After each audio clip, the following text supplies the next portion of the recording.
treatment map helps you organize the process of psychotherapy for a single patient. It suggests a sequence of steps you can follow to work effectively with that patient. You start with the person. If this is a new patient, start with the beginning of the new patient map. If the person's most prominent symptom is anxiety, depression, or alcohol misuse, you can also go directly to the most relevant map for that symptom. You already have your own preferred way of conducting treatment. Use the map to augment, to remind you of things that need doing. Then do them or not, depending on your judgment about your patient's needs. The map consists of a combination of flowcharts and text. You use the flowchart to skim through the process for this patient, to get an overview of treatment and where it can go. When you need more information about a decision, look at the number next to the decision box on the flowchart. Then read that numbered section of text. It should provide you with enough information to choose the next part of the patient's treatment path. If you need information about a treatment method, find the number next to that box on the map and read the corresponding section of text. It should provide you with enough information to determine whether the treatment would be appropriate for your patient. If it is appropriate, you can either use the technique, if you know it, or learn more about it from that section of the text or the specialty sources it refers to. Here's an example. Mark is a 47-year-old single man referred by his physician. He states that his main problem is anxiety, although he is also grieving the recent death of his mother. He wants to start by focusing on his mother's death, so we begin there. His parents separated when he was 8 and an older brother was 12. The brother went with the father, who quickly remarried, and Mark was raised in a small town in the Midwest by his mother. Once Mark left for college, his mother lived alone. He stayed in contact from a distance, always somewhat guilty for having left her. She seemed to manage until 3 years ago, when she became increasingly confused and unstable. At that point, Mark left an unsatisfying job in another state and returned home to take care of her. Mark had always faced anxiety in various forms: tension, stage fright, fear of confronting others, and so on. But as anxiety increased with the additional responsibility of managing his mother's health and finances. Already, it seems that his opening judgment was accurate. Even when talking about his grief, he keeps returning to anxiety issues. Here's the first anxiety flowchart from the Treatment Map site. Treatment has already started, and I'm pretty clear about the startup material anyway, so let's skip box 1 and continue down the page. Next, I need to decide something about the nature of Mark's issue. Is it really anxiety? I think so, but it wouldn't hurt to check with section 2. Actually, on the Treatment Map site, the flowchart doesn't appear alone. It appears on a split screen, and the other page contains the links to sections of text.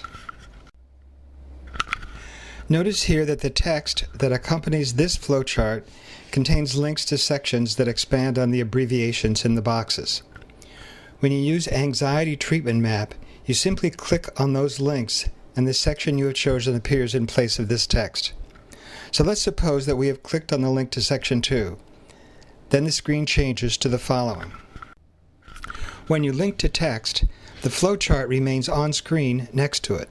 That way you can study treatment details and keep track of your place in the overall treatment plan at the same time. For this demonstration, we can only see part of section 2, but on the site you can scroll down to the end. This then defines a treatment map.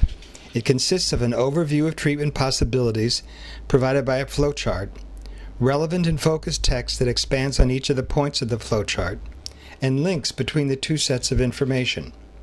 You follow the flowchart according to your understanding of the patient and his or her needs, and link to text when you want more information about one of the points. Okay, let's get back to Mark.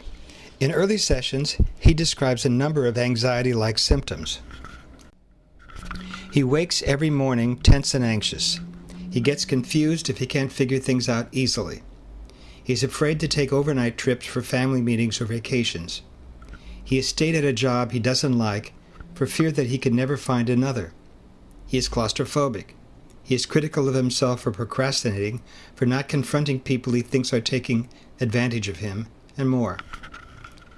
At this point, the most relevant diagnosis would seem to be some kind of anxiety. If we change our minds, we can always come back and rework the map. The next block of the flowchart is without text.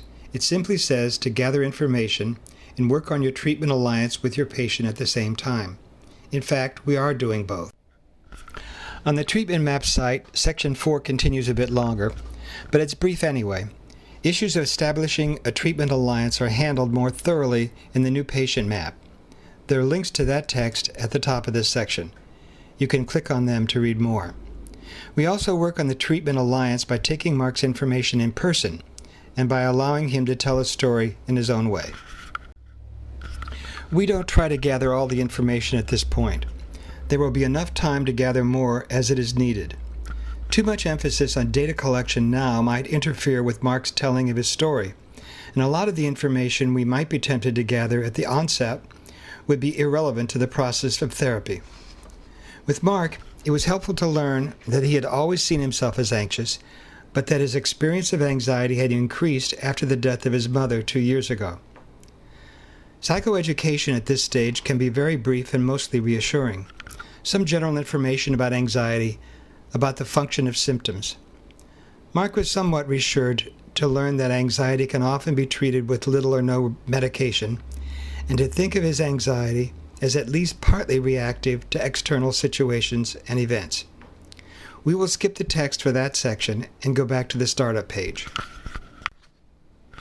The bottom circle on the flowchart directs you to point R on map 1B. The link appears in the last paragraph of the text on the facing page. When you're on the treatment map site, you click that link in the accompanying text in order to go on. When you get to the flowchart for map 1B, the circle marked R appears at the top of the page. This is where you continue. In following map 1B, we look for specific issues that, if eliminated, could lead to immediate and substantial relief from anxiety. This continues into map 2. Links appear with both flowcharts in the pages of text that accompany them. Mark was not having panic attacks. He was not taking any prescription medications except lorazepam to deal with difficulties sleeping, and he was not using any recreational drugs, alcohol, or over-the-counter medications. He was not aware of any medical disorders that could lead to anxiety, although he was about 20 pounds overweight. He took daily walks to calm himself and stay fit. And so it went. One after another, possible issues were considered. Each was discussed in relationship to Mark's anxiety and in the context of his understanding of himself and his life. Mark and his therapist found several issues to consider in greater detail. He had social anxiety, especially in large gatherings, difficulty getting to sleep, and middle-of-the-night awakening. Assertiveness issues, especially in confrontations of any kind. Financial stress and lack of a career, effective business, or secure job. Increased stress from the death of his mother when he was the primary caretaker. This was related to self-criticism and sense of responsibility for others. It was decided to address these issues in the context of individual outpatient psychotherapy. Weekly sessions gave him time to explore the issues between sessions, but maintain regular involvement with the work. Mark began to try different calming techniques, especially systematic relaxation, to get to sleep. He also continued using the lorazepam on an as-needed basis. Cognitive techniques were used to help him face issues of assertiveness and social anxiety. Psychodynamic work on the origins of his fears and prior experiences helped him understand his current anxieties. It also provided a rationale for examining his expectations and experimenting with new situations and reactions. This flowchart is of course accompanied by the treatment on the treatment map site by text that includes links to each of the numbered sections. Issues related to the death of his mother were addressed in the context of psychodynamic work. The treatment map for depression and grief includes discussion of these issues. How you mix two disparate but related issues is not handled here.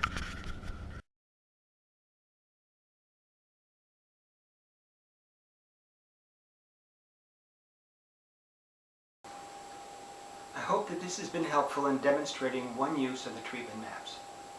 Please send in your suggestions for improvements or corrections. Also, please give the maps a try and tell us your experiences with them. If you have suggestions for expanding or improving any of the maps, or ideas for applying the treatment map approach to other therapeutic issues, please contact